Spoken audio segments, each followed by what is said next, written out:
محمد رسول اللہ صلی اللہ علیہ وسلم، زمین اگر کہا جائے کہ زمین آسمان ہو گئی اور آسمان زمین بن گیا تو ہو سکتا ہے کہ اس میں مبالغہ ہو، لیکن پیارے نبی جو بات کہا کہ اس سے بہتر نہیں ہے۔ کاش کہ امت جانتی سب سے بہتر وہ جو قرآن کو پڑھتے ہیں اور سب سے بہتر وہ جو قرآن کو پڑھاتے ہیں۔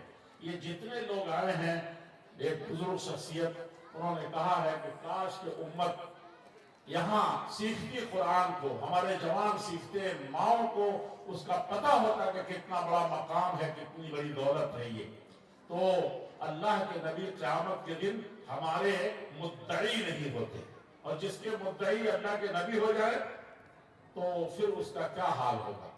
حقیقت یہ ہے کہ قرآن کے پڑھنے والوں سے کبھی قیامت تک کوئی بھی اسٹوڈنٹ افضل نہیں ہو سکتا، لیکن ہماری مت ماری گئی ہے۔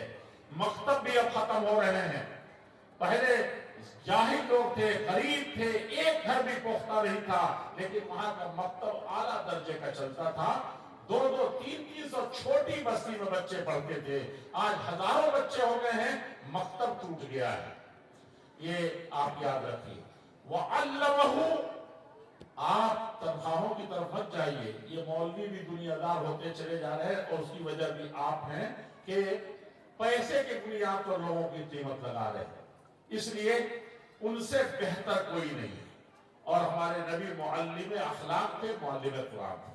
تیسری چیز جو میں کہہ رہا ہوں سب سے بہتر ہے جو قرآن کی خدمت اس معنی میں کرتے ہیں اپنے پیسے سے، اپنے وقت سے۔ اور آج اگر بار بار ان حضرات نے نام لیا ادارے کے قائم کرنے والوں کا، ادارے کے چلانے والوں کا، تو یہ کیوں بھول گیا؟ مجھے یاد ہے کہ جے پور کے لوگ جتنا ثواب مجھے دال علی الخیر کفاعلہ، آپ کیا سمجھتے ہیں کوئی اپنا خون پسینہ بہاتا ہے یا گردن کٹا دیتا اللہ کے راستے میں؟ کسی آدمی کی جان بچانے کے لیے اپنی جان گنوا دیتا ہے، ندی میں ڈوب رہا ہو، کسی سواری کے سامنے فراٹے بھرتی ہوئی سواری کے سامنے سے بچا لے وہ، یا یہ کہ دنگا فساد ہو رہا اس کو بچا لے، تو اللہ کے نبی فرماتے ہیں کہ ساری دنیا کے بچانے کو اس کو ثواب مل گیا۔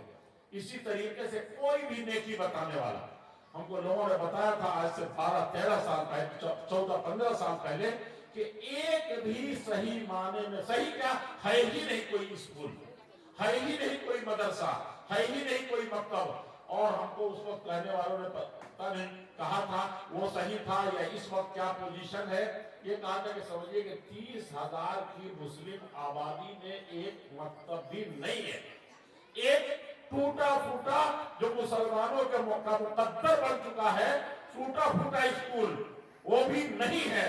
اور شاہین باغ میں جو رہتے ہیں، ابوالفضل میں جو رہتے ہیں، گھر گھر دیکھا، ایک ہی لہنگا، وہ دیکھتے ہیں کہ کوئی 3 کمرے میں چلا رہا ہے اسکول، اسی میں بچے پڑھ رہے ہیں، اور دنیا تو گئی چاند ستاروں سے بھی آگے، دنیا بڑی بڑی فیسلیٹی والی، باغ و بہار والی بنا رہی ہے، وہاں بھی بچوں کا داخلہ مکمل نہیں ہو پا رہا ہے۔ میں مرکزی جمعیت اہل حدیث کا ایک ذمہ دار ہونے کے ناطے کم سے کم 50 ایسے لوگ کہتے ہیں، سینہ پھٹتا ہے کہ ہمارے بچے کا داخلہ اس سال نہیں ہو پایا ہے، کہیں نہ کہیں چلیے چھوٹے سے مدرسے میں کرا دیجیے، تو ان کی نیکیاں کوئی نہیں ذکر کرتا لوگ، اور وہی نیکیاں ہم لوگوں کی تعریف کر دی، پھولے نہیں سمائے، اور نیکی کا اجر و ثواب آپ نے ختم کر دیا ہمارا، تھوڑی دیر کے لیے ہم پھولے نہیں سمائے، اور ریاکاری آ گئی، تھوڑی سنا آ گیا کہ لوگ ماشاءاللہ ہمارا نام لے رہے، سن رہے، لیکن ان پیچھے سے جو لوگ مدد کرتے ہیں، جنہوں نے سجھاؤ دیا ہے، اور ایک آواز پر میں تو عدمیہ سے کہتا ہوں کہ کتنا پروگرام کرتے ہو، جب کہتے ہو دیکھتا ہوں لوگ آئے ہوئے ہیں، میں نہیں آ سکا، تو یہ لوگ ان کے اجر و ثواب کو کون ہے جو لے لے گا؟ تو آپ تمام حضرات اس میں حقیقت میں شریک ہیں، ہمارے نبی نے دین اسلام نہیں بتایا۔ دوسری چیز جو تھی سیرت طیبہ، اور وہ اللہ کے نبی صلی اللہ علیہ وسلم سب سے افضل، اللہ تعالیٰ نے ان سے بڑا کسی کو نہیں بنایا۔ وَأَحْسَنَ مِنْكَ لَمْ تَرَ قَطُّ عَيْنٌ وَأَجْمَلَ مِنْكَ لَمْ تَلِدِ النِّسَاءُ خُلِقْتَ مُبَرَّأً مِنْ كُلِّ عَيْبٍ كَأَنَّكَ قَدْ خُلِقْتَ كَمَا تَشَاءُ۔ کہا کہ اللہ کے نبی سے کسی آنکھ نے، میں اکثر ہمارے استاد مولانا احمد مجتبیٰ صاحب بیٹھے ہیں جنہوں نے ہم کو بچپنے میں بھی پڑھایا اور بچپنے میں بھی ہم ان سے پڑھتے ہیں، سیکھتے ہیں، وہ اس پر اعتراض نہ ہو. ادب بھی پڑھایا تھا انہوں نے مجھے. ادب کی جو چیزیں پڑھائی آج بھی میں اپنے معاصرین پر بعض ادب کی حیثیتوں سے کہیں کہیں میں آگے بڑھ جاتا ہوں. تو مولانا نے مجھے حریری کی بھی چند جملے چند اسباق پڑھائے تھے اور مقامات بدیع الزمان جو آج کل کے علماء خواب دیکھے پی ایچ ڈی تک بھی نہیں پڑھ پاتے اس وقت انہوں نے مجھے بچپن میں پڑھا دیا. میں کہہ یہ رہا تھا وَأَحْسَنَ مِنْكَ لَمْ تَرَقَتْتُ عَيْنٌ عینی شاید ہے حسان کہنا اللہ کے نبی صلی اللہ علیہ وسلم کہا کہ کسی آنکھ نے نہیں دیکھا اس سے بہتر. اور روئے زمین پر کیسے کیسے البیلے انبیاء آئے.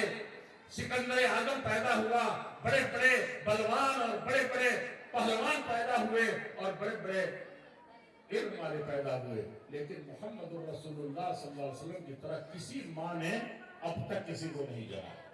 یہ ہمارے نبی تھے, وہ سیرت طیبہ. وکان خلقہ بیوی دیکھیں ہماری بیویاں, ہماری بچیاں, ہمارا سوسائٹی کہاں جا رہا ہے. صحابہ آئے پوچھتے تھے اللہ کے نبی کا اخلاق بتائیے. اب ایک کتاب تو ابھی آپ نے دیکھی ہے, اتنی موٹی موٹی کتابیں لکھی لوگوں نے اور 10-20 کی جلدوں میں کتابیں لکھی. محمد الرسول اللہ صلی اللہ علیہ وسلم کی سیرت طیبہ مکمل نہیں ہو سکی. مکمل تھی تو اس کا حق نہیں ادا ہو سکا. یہ اس سیرت کا کہاں ایک رات میں مولانا جرجیس کا بیان کر سکیں گے, علماء کہاں سے بیان کر سکیں گے. تو حضرت آپ غور سے سنیے, حضرت عائشہ صدیقہ سے پوچھا رضی اللہ عنہ کی بیوی سے کہ اللہ کے نبی کے اخلاق بتاؤ, میں اپنے بچے کو ایسے ہی ڈھالنا چاہتی ہوں. اللہ کے نبی کا اخلاق بتاؤ, اپنے شوہر کو, اپنے بیٹوں کو ایسے ہی بنانا چاہتا ہوں, اپنے شوہر کو ایسے ہی سکھانا چاہتا ہوں, اپنے بھائیوں کو یہی بتانا چاہتی ہوں. اور شوہر کہتا ہے کہ ہم اپنے بچوں کو ایسی تربیت کرنا چاہتے ہیں. ایک حاکم وقت آتا ہے, ایک بادشاہ کو کیسا ہونا چاہیے, وہ ایک رعیت کو, ایک مدرسے کے چپراسی کو اور ایک معلم اور صدر مدرس کو کیسے ہونا چاہیے. وہ ہر آدمی ہے کی خواہش پوری کرنے کے لیے اللہ کے نبی کے اخلاق, کیونکہ اس کے بغیر مسلمان ہے نہیں. لقد کان لکم فی رسول, نبی کے اسوے نمونے کو جو اپنائے گا وہی مسلمان بچے گا. قیامت میں وہی جواب دے پائے گا. جو نبی کو نہیں پہچانا وہ کبھی مسلمان نہیں ہو سکے. تو حضرت عائشہ صدیقہ رضی اللہ تعالیٰ عنہ نے کیا بات کہی, وَكَانَ خُلُقُهُ الْقُرْآنِ. ان کا اخلاق, ان کا کیریکٹر, ان کا کردار, ان کا مقام جو کچھ دیکھ رہا ہے قرآن میں دیکھیں. اسی لیے وہاں چھوٹی سے چھوٹی چیز, بڑی سے بڑی چیز, ساری چیزیں قرآن میں ذکر کی گئی ہیں. ایک اندھا, ایک بہرا, ایک جس کا کوئی گھر نہیں ہے, وہ آ رہا ہے اللہ کے نبی کے دربار میں, اس کا بھی ذکر ہے کہ اللہ کے نبی اس کی تربیت کیسے کرتے تھے, اللہ تعالیٰ کیسے تربیت کرتا تھا. یہ اللہ کے نبی کا معجزہ سیرت طیبہ. ان حضرات نے یہ دوسرا اجلاس ہے اور اللہ کرے کہ سیرت طیبہ کا یہ سالانہ جلسہ قیامت تک جاری رہے, کیونکہ ہیل مسکو ما آئی ذکر نعمان النعمان لنا ان ذکرہو ہیل مسکو ما کررتہو یتدوعو. دنیا کو گھیسو گے, آسمان بھی گھس جائے گا, زمین بھی گھس جائے گی اور ایک دن سب گھستے گھستے ختم ہو جائیں گے.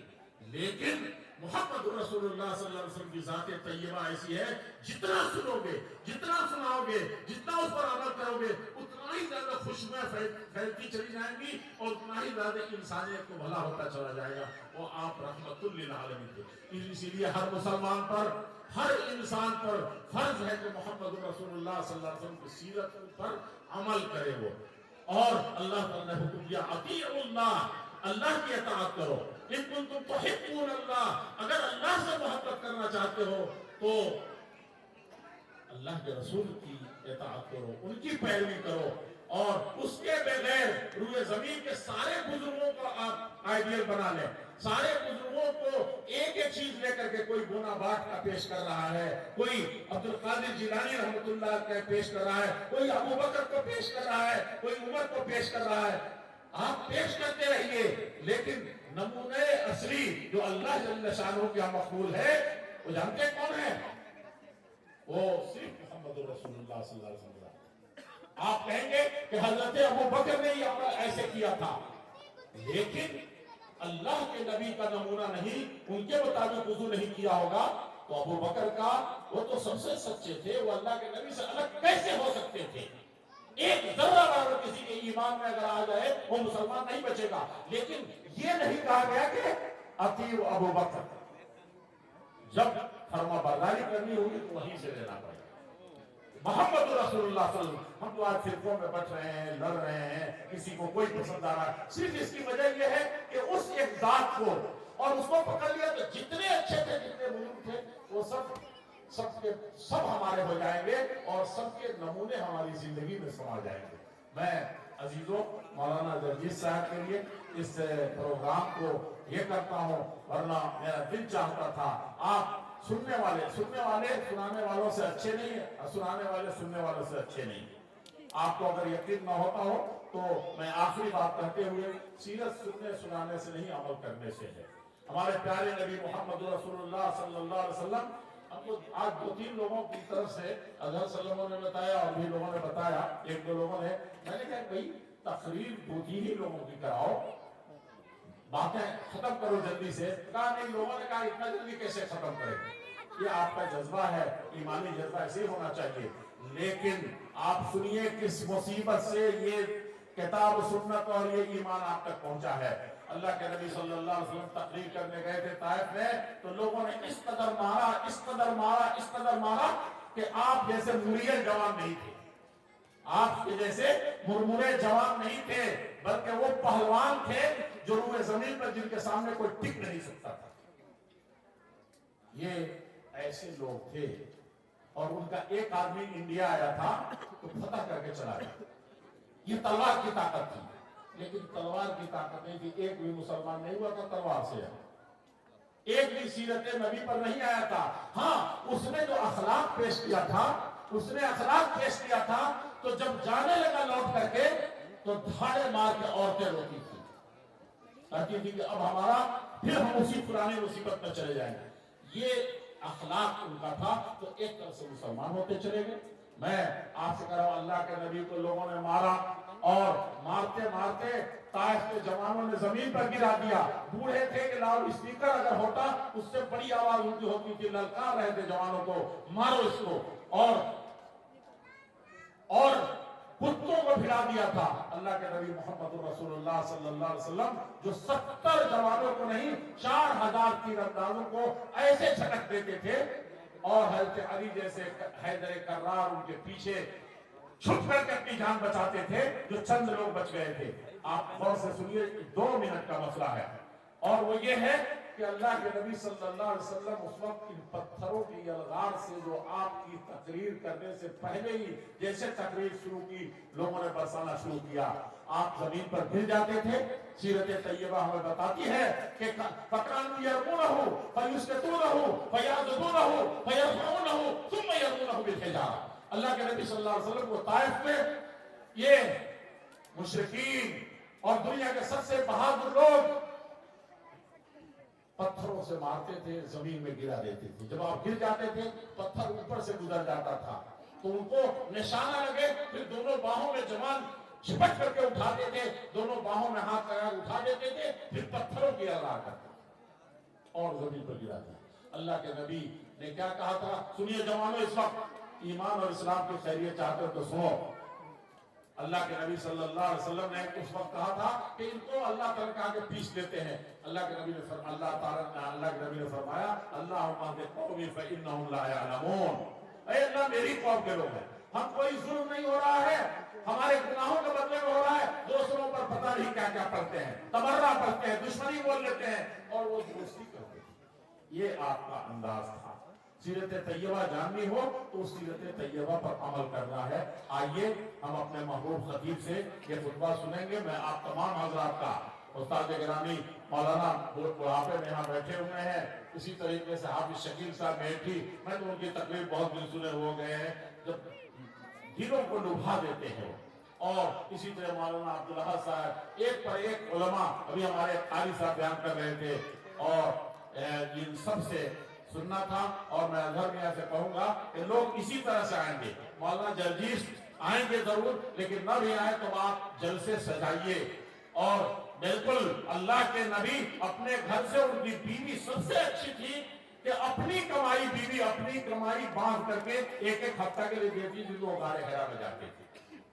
سمجھا کہ نہیں؟ حضرت خدیجہ، تو ایسی بیوی اگر مل جائے دنیا میں تو بہت دنیا میں کام ہو سکتا ہے. یہ مرد جو چلتے ہیں نا باہر اسٹیجوں پر جا کر کے، اگر وہ گھر کا معاملہ درست نہ ہو تو 1 گھنٹہ بھی نہیں رہ سکتے باہر. وہ بہت بڑی چیز ہے.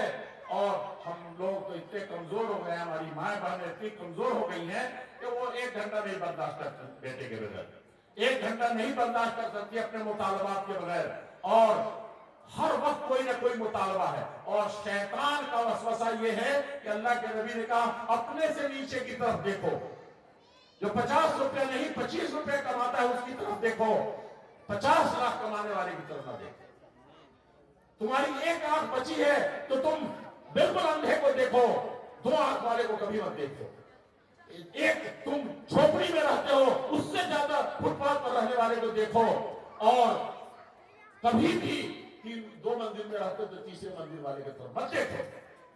ہماری حالت آج ہماری ماں اور بہنوں کی اسی لیے ہے کہ شوہروں کو انہوں نے اسی کے لیے ورگلایا، اسی کے مطالبات کیے ہیں. اللہ کے نبی کی بیوی ملی تھی، ساری دنیا میں وہ ایسا بڑا انسان نہیں بنا اور ان سے بڑا ذکر کسی کا نہیں ہوا.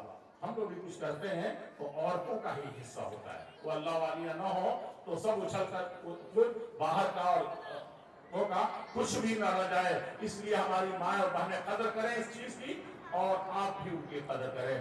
اللہ رب العزت الجلال ہم کو آپ کو سب لوگوں کو اس کی توفیق عطا فرمائے. السلام علیکم ورحمۃ اللہ وبرکاتہ. بہت بہت شکریہ. ابھی آپ والد محترم سے صدارتی کلمات اور اسی طریقے سے تاثراتی کلمات سماعت فرما رہے تھے. میں دل کی گہرائی سے آپ تمام لوگوں کا شکریہ ادا کرنا چاہتا ہوں. میں ابھی اس کے بعد مولانا جرجیس صاحب سراجی حفظہ اللہ، جو ایک خطیب با کمال ہے اور شعلہ بیان مقرر ہے، دلوں کی دنیا کو بدل دیتے ہیں، ایمان کے اندر تازگی پیدا کر دیتے ہیں.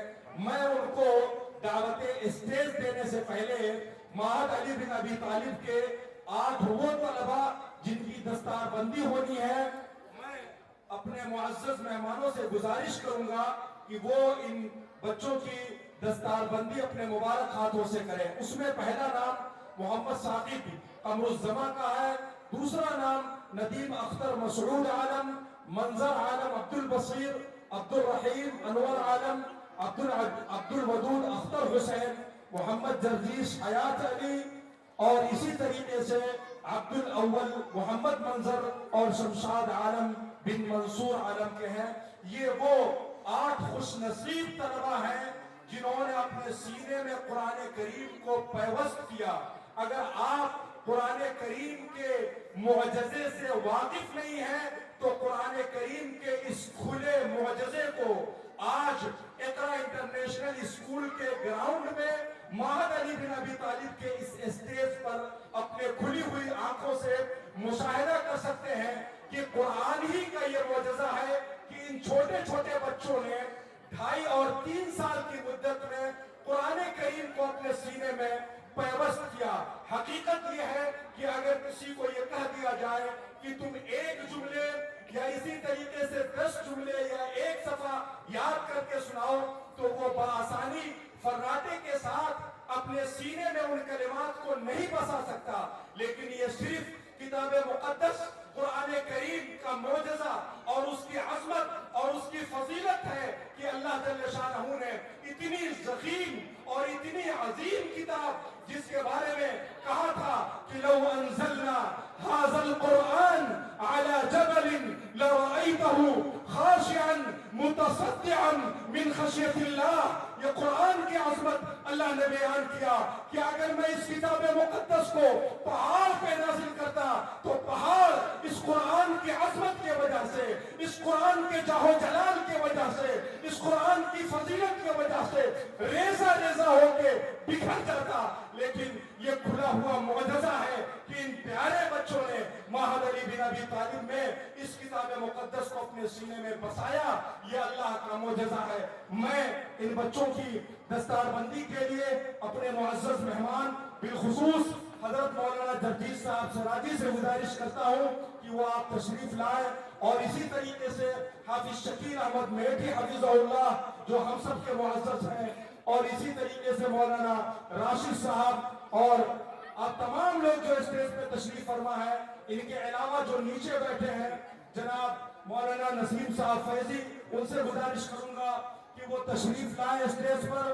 امرالزماں انجینئر صاحب تشریف لائے، امرالزماں سلفی صاحب، شمس عالم صاحب، اسی طریقے سے عامر صاحب، شروع کرائیے، اسی طریقے سے منصف صاحب، ایڈوکیٹ صاحب، جناب وسیم صاحب، یہ تمام لوگ جن کا میں وقت کی قلت کی وجہ سے نام نہیں لے سکتا، میں گزارش کروں گا جناب محمد خورشید صاحب، اور اسی طریقے سے ارشاد صاحب، سالم صاحب، مطیع الرحمان صاحب، جناب عابد حسین صاحب، جناب انجینئر تسلیم صاحب، جناب ایڈوکیٹ محمد سالم صاحب، جناب ڈاکٹر رفیع احمد سلفی صاحب، جناب عبد الماجد صاحب، جناب عبداللہ سلفی صاحب، اور اسی طریقے سے جناب شاہد ریاضی صاحب، اور اسی طریقے سے جناب مجیب صاحب، جناب مولانا عبد المومن صاحب۔ میں ان تمام لوگوں کا جن کا نام لیا، جن کا نام نہیں لیا، وہ تمام لوگ اس مبارک مشن اور اس مبارک کام میں شریک ہیں۔ میں ان لوگوں سے گزارش کروں گا جناب سعید صاحب، جناب ایاز تقی صاحب، جناب شمس الدین صاحب، جناب رئیس فیضی صاحب، جناب سعید صاحب، عبداللہ صاحب، اور تمام لوگوں جن کا میں نام لیا یا جن کا نام نہیں لے سکا۔ اسی طریقے سے جناب ناصر کریم صاحب جو فاٹک حبشہ سے تشریف لائے ہیں، اور اس کے علاوہ بھی مہمانوں کا اور اس علاقے کے معززین جو اس وقت ہزاروں کی تعداد میں میری ماں اور بہنیں تشریف فرما ہے، میں سب کا نام نہیں لے سکتا، لیکن جو لوگ شریک ہیں میں ان سے کہوں گا کہ اپنے مبارک ہاتھ لگائے، اور جو شریک نہیں ہے وہ اپنے دعاؤں میں ان بچوں کو، اس ادارے کو شامل رکھیں۔ میں یہ سمجھتا ہوں کہ دستار بندی کی یہ تقریب اب بحسن خوبی اختتام کو پہنچ چکا ہے۔ میں اپنے تمام معززین سے گزارش کرتا ہوں کہ وہ اسٹیج پہ تشریف رکھیں۔ اب آپ کے سامنے آپ سب کے چہیتے اور بے باک خطیب حضرت مولانا جرجیت صاحب سراجی ہوں گے، اور آپ ہوں گے۔ جب تک آپ لوگ سننا چاہیں گے وہ آپ کو سیرت رسول کے حوالے سے سناتے رہیں گے۔ حضرت مولانا محمد جرجیت صاحب سراجی وہ تشریف لائے، اسٹیج پہ تشریف لائے۔ بہت سارے ایسے لوگ ہیں اس علاقے کے جن کا نام میں چاہ کے بھی وقت کی قلت کی وجہ سے نہیں لے سکا۔ میں یہ سمجھتا ہوں کہ وہ لوگ اپنی دعاؤں میں ان تمام لوگوں کو ہرگز نہیں بھولیں گے۔ اسی طریقے سے اس علاقے اور ابو الفضل علاقے کے بہت سارے مدارس اور مساجد کے ائمہ و خطبہ بھی یہاں تشریف فرما ہے، جن کا میں ایک ایک کر کے نام نہیں لے سکتا۔ اسی طریقے سے صحافت اور جرنلزم کے میدان کے بڑے بڑے شاہسوار یہاں موجود ہیں، چاہے وہ انقلاب سے ہو، راشٹریہ سہارا سے ہو، ہندوستان ایکسپریس اردو سے ہو، تنویر صاحب ہیں، اسماعیل صاحب ہیں، بہت سارے ایسے صحافی جو درجنوں کی تعداد میں دائیں طرف بیٹھے ہوئے ہیں۔ میں تمام لوگوں کا، چاہے وہ الیکٹرونک میڈیا سے تعلق رکھتے ہو، چاہے پرنٹ میڈیا سے تعلق رکھتے ہو، چاہے اس علاقے سے یا اس علاقے کے باہر سے آئے ہو، میں تمام لوگوں کا بالخصوص اپنی ماں اور بہنوں کا بھی شکریہ ادا کرتا ہوں۔ میں جناب مولانا جرجیت سراجی صاحب سے گزارش کرتا ہوں کہ وہ اپنے خطاب کے لیے تشریف لائے۔ حضرت مولانا جرجیت صاحب سراجی جن کے تعلق سے آپ سب لوگ واقف ہیں، ان کے بارے میں کچھ کہنا سورج کو روشنی دکھانے کے برابر ہے۔ میں اسی لیے جب بھی ان کا نام آتا ہے تو میں ان کے نام کے پہلے اور بعد میں کچھ لگانا پسند نہیں کرتا ہوں کہ آپ سراجی ہیں یا چترویدی ہیں، چونکہ یہ اپنے آپ میں ایک نام ہے، اور آپ سب لوگ دل کی گہرائی سے، قلب کی گہرائی سے ان کو چاہتے ہیں، چونکہ ان کے خطابات کتاب اور سنت کی روشنی میں بڑے مدلل اور دل کو پگھلا دینے والے ہوتے ہیں۔ آپ کے سامنے حضرت مولانا جرجیت صاحب سراجی حفظہ اللہ ہیں۔ میں آپ تمام لوگوں کا جو اسٹیج پہ ہیں، جو اسٹیج کے نیچے ہیں، یا اسی طریقے سے سامنے میری ماں اور بہنیں اور بچے ہیں، سارے لوگوں کا دل کی گہرائی سے میں شکریہ ادا کرتا ہوں، اور ان لوگوں کا بھی جناب نسیم اور یہ پوری ٹیم